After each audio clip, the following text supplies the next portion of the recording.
H.P. Lovecraft's The Crawling Chaos, written with Winifred V. Jackson. Of the pleasures and pains of opium much has been written.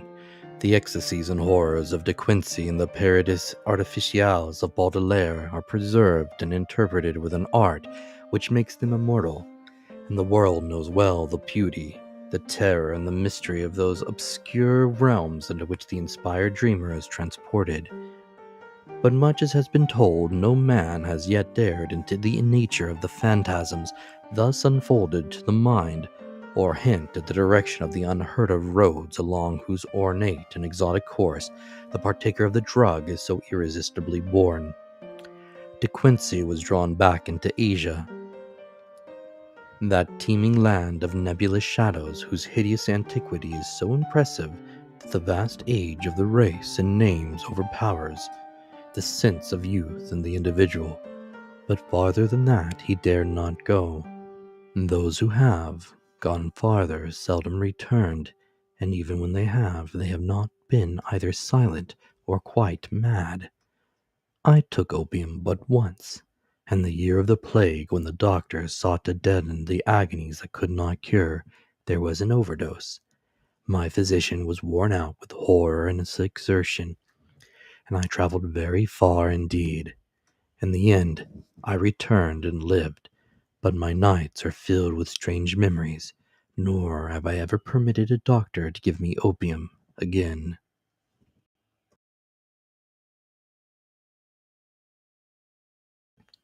The pain and pounding in my head had been quite unendurable when the drug was administered.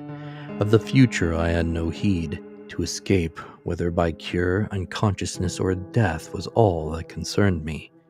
I was partly delirious, so that it is hard to place the exact moment of transition, but I think the effect must have begun shortly before the pounding ceased to be painful.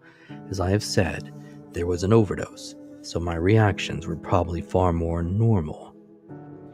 The sensation of falling, curiously disassociated from the idea of gravity or direction, was paramount, though there was no subsidy impression of unseen throngs and calculable profusions, throngs of infinitely diverse natures, but all more or less related to me. Sometimes it seemed less as though I were falling than as though the universe of the ages were falling past me.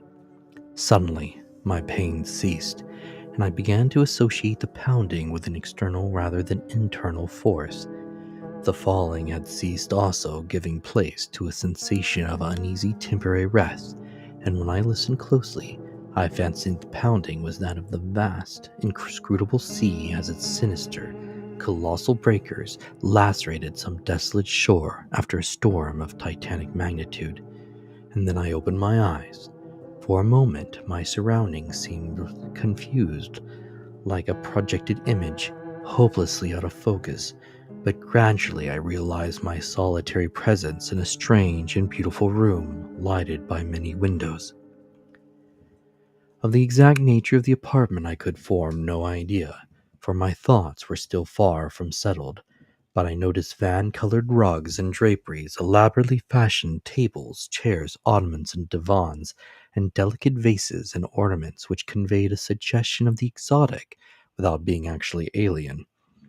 These things I noticed, yet they were not long uppermost in my mind. Slowly, but inexorably, crawling upon my consciousness and rising above every other impression, came a dizzying fear of the unknown. A fear all the greater because I could not analyze it, and seeming to concern a stealthily approaching menace. Not death, but some nameless, unheard of thing, inexpressibly more ghastly and abhorrent.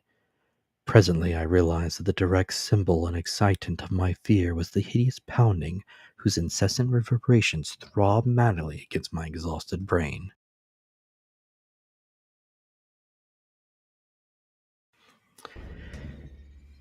It seemed to come from a point outside and below the edifice in which I stood, and to associate itself with the most terrifying mental image. I felt that some horrible scene or object lurked beyond the silk-hung walls, and I shrank from glancing through the arched, latticed windows that opened so bewilderingly on every hand. Perceiving shutters attached to these windows, I closed them all, averting my eyes from the exterior as I did so. Then, employing a flint and steel which I found on one of the small tables, I lit the many candles reposing about the walls and arabesque sconces. The added sense of security brought by closed shutters and artificial light calmed my nerves to some degree, but I could not shut out the monotonous pounding. Now that I was calmer, the sound became as fascinating as it was fearful, and I felt a contradictory desire to seek out its source despite my still powerful shrinking. Opening a portiere at the side of the room nearest the pounding, I beheld a small and richly draped corridor ending in a carven door and large oriel window. To this window I was irresistibly drawn, though my ill-defined apprehensions seemed almost equally bent on holding me back. As I approached it, I could see a chaotic whirl of waters in the distance. Then, as I attained it and glanced out on all sides, the stupendous pictures of my surroundings burst upon me with full and devastating force. I beheld such a sight as I had never beheld before, and which no living person can have seen save in the delirium of fever or in the inferno of opium. The building stood on a narrow point of land, or what was now a narrow point of land, fully 300 feet above what must lately have been a seething vortex of mad waters. On either side of the house there fell a newly washed out precipice of red earth, whilst ahead of me the hideous waves were still rolling and frightfully eating away the land with ghastly monotony and deliberation. Out a mile or more there rose and fell menacing breakers, at least 50 feet in height, and on the far horizon ghoulish black clouds of grotesque contour were resting and brooding like unwholesome vultures.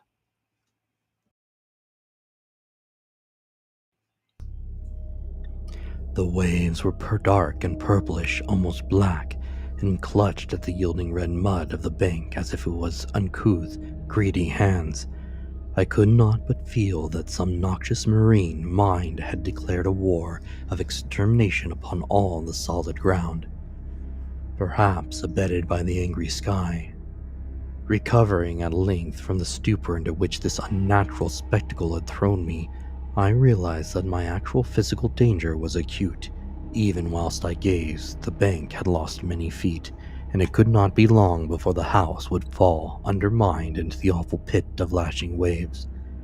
Accordingly, I hastened to the opposite side of the edifice, and finding a door, emerged at once, locking it after me with curious key, which had hung inside. I now beheld more of the strange region about me, and marked a singular division which seemed to exist in the hostile ocean and firmament. On each side of the jutting promontory, different conditions held sway.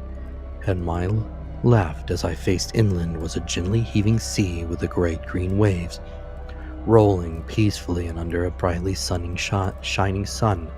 Something about that sun's nature and position made me shudder, but I could not then tell, and cannot tell now, what it was. At my right also was the sea, but it was blue, calm, and only gently undulating, while the sky above it was darker and the washed-out bank more nearly white than reddish. I now turned my attention to the land, and found occasion for fresh surprise, for the vegetation resembled nothing I had ever seen or read about. It was apparently tropical, or at least subtropical, a conclusion borne out by the intense heat of the air. Sometimes I thought I could trace strange analogies with the flora of my native land, fancying that the well-known plants and shrubs might assume such forms under a radical change of climate, but the gigantic and omnipresent palm trees were plainly foreign. The house I had just left was very small, hardly more than a cottage, but its material was evidently marble, and its architecture was weird and composite, involving a quaint fusion of Western and Eastern forms. At the corners were Corinthian columns, but the red tile roof was like that of a Chinese pagoda.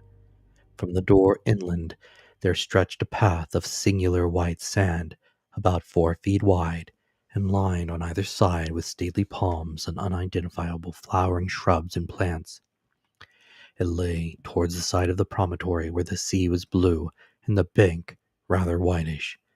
Down this path I felt impelled to flee as if pursued by some malignant spirit from the pounding ocean.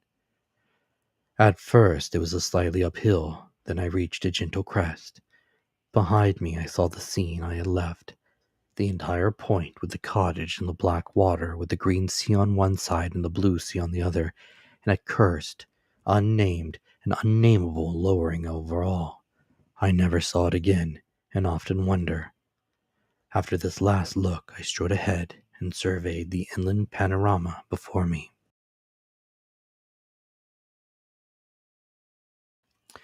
The path, as I have intimidated, ran along the right-hand shore as one went inland. Ahead and to the left I now viewed a magnificent valley comprising thousands of acres, and covered with a swaying growth of tropical grass higher than my head. Almost at the limit of vision was a colossal palm tree which seemed to fascinate and beckon me. By this time, wonder and escape from the imperiled peninsula had largely dissipated my fear, but as I paused and sank fatigued to the path, idly digging with my hands into the warm, whitish golden sand, a new and acute sense of danger seized me. Some terror in the swishing tall grass seemed added to that of the diabolically pounding sea, and I started up crying aloud and disjointedly, "Tiger? Tiger? Is it a tiger? Beast? Beast? Is it a beast that I'm afraid of?" My mind wandered back to an ancient and classical story of tigers which I had read. I strove to recall the author, but had difficulty. Then, in the midst of my fear, I remembered that the tale was by Rudyard Kipling, nor did the grotesqueness of deeming him an ancient author occur to me. I wished for the volume containing the story and had almost started back towards the doomed cottage to procure it, when my better sense and the lure of the palm prevented me. Whether or not I could have resisted the backward beckoning without the counter fascination of the vast palm tree, I do not know. This attraction was now dominant, and I left the path and crawled on hands and knees down the valley slope, despite my fear of the grass and of the serpents it might contain. I resolved to fight for life and reason as long as possible, against all menaces of sea or land, though I sometimes feared defeat as the maddening swish of the uncanny grasses joined the still, audible, and irritating pounding of the distant breakers. I would frequently pause and put my hands to my ears for relief, but could never quite shut out the detestable sound. It was, as it seemed to me, only after ages that I finally dragged myself to the beckoning palm tree and lay quiet beneath its protected shade. There now ensued a series of incidents which transported me to the opposite extremes of ecstasy and horror, incidents which I tremble to recall and dare not seek to interpret.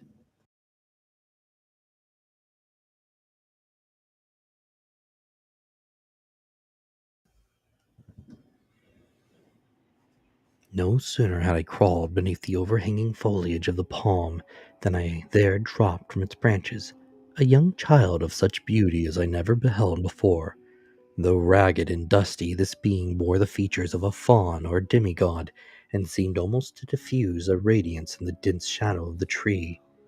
It smiled and extended its hand, but before I could arise and speak, I heard in the upper air the exquisite melody of singing, notes high and low blent with a sublime and ethereal harmoniousness. The sun had by this time sunk below the horizon, and in the twilight I saw an aureole of lambent light encircling the child's head. Then in a tone of silver it addressed me. "It is the end. They have come down through the gloaming from the stars. Now all is over, and beyond the Arnurian streams we shall dwell blissfully in Tello." As the child spoke, I beheld a soft radiance through the leaves of the palm tree, and rising greeting a pair whom I knew to be the chief singers among those I had heard. A god and goddess they must have been, for such beauty is not mortal, and they took my hand, saying, "Come, child, you have heard the voices, and all is well. In Tello, beyond the Milky Way, and the Arnerian streams, are cities, all of amber and chalcedony. Upon their domes of many facets glisten the images of strange and beautiful stars.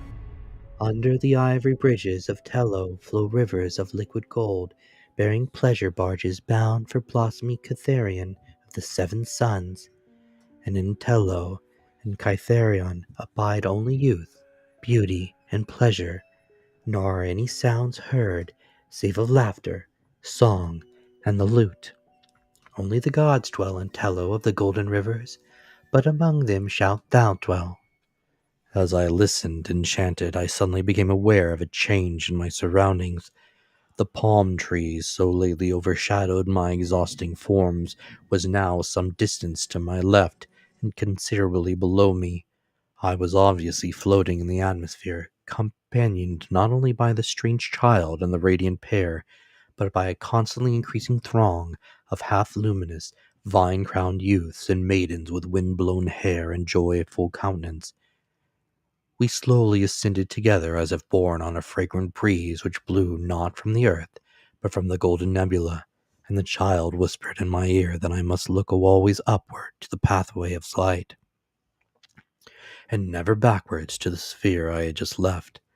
The youths and the maidens now chanted mellifluous choriambics to the accompaniments of lutes, and I felt enveloped in a peace and happiness more profound than any I had in life imagined, when the intrusion of a single sound altered my destiny and shattered my soul. Through the ravishing strains of the singers and the lutenists, as if in mocking, demoniac concord, there throbbed from the gulfs below the damnable and detestable poundings of that hideous ocean. As those black breakers beat their message into my ears, I forgot the words of the child and looked back, down upon the doomed scene from which I thought I had escaped. Down through the aether I saw the accursed earth slowly turning, ever turning, with angry and tempestuous seas gnawing at wild desolate shores and dashing foam against the tottering towers of deserted cities. And under a ghastly moon there gleamed sights I can never describe, sights I can never forget. Deserts of corpse-like clay and jungles of ruin and decadence where once stretched the populous plains and villages of my native land, and maelstroms of frothing ocean where once rose the mighty temples of my forefathers. Round the northern pole streamed a morass of noisome growths and miasmal vapors, hissing before the onslaught of the ever-mounting waves that curled and fretted from the shuddering depths. Then a rending report clave the night, and athwart the desert of deserts appearing a smoking rift. Still the black ocean foamed and gnawed, eating away the desert. On either side, as the rift in the center widened and widened, there was now no land left but the desert, and still the fuming ocean ate and ate. All at once I thought even the pounding sea seemed afraid of something, afraid of dark gods of the inner earth that are greater than the evil gods of water. But even if it was, it could not turn back, and the desert had suffered too much from those nightmare waves to help them now. So the ocean ate the last of the land and poured into the smoking gulf, thereby giving up all it had ever conquered. From the new flooded lands it flowed again, uncovering death and decay, and from its ancient and immemorial bed it trickled loathsomely, uncovering nighted secrets of the years when time was young and the gods unborn. Above the waves rose weedy remembered spires. The moon laid pale lilies of light on dead London, and Paris stood up from its damp grave to be sanctified with stardust. Then rose spires with monoliths that were weedy but not remembered, terrible spires and monoliths of lands that men never knew were lands. There was not any pounding now, but only the unearthly roaring and hissing of waters tumbled into the rift. The smoke of the rift had changed to steam and almost hid the world as it grew denser and denser. It seared my face and hands, and when I looked to see how it affected my companions, I found that they had all disappeared. Then very suddenly it ended, and I knew no more till I awakened upon a bed of convalescence, as the cloud of steam from the plutonic gulf finally concealed the entire surface from my sight. All the firmament shrieked at a sudden agony of mad reverberations which shook the trembling aether. In one delirious flash and burst it happened, one blinding, deafening holocaust of fire, smoke, and thunder that dissolved the wan moon as it sped outwards to the void.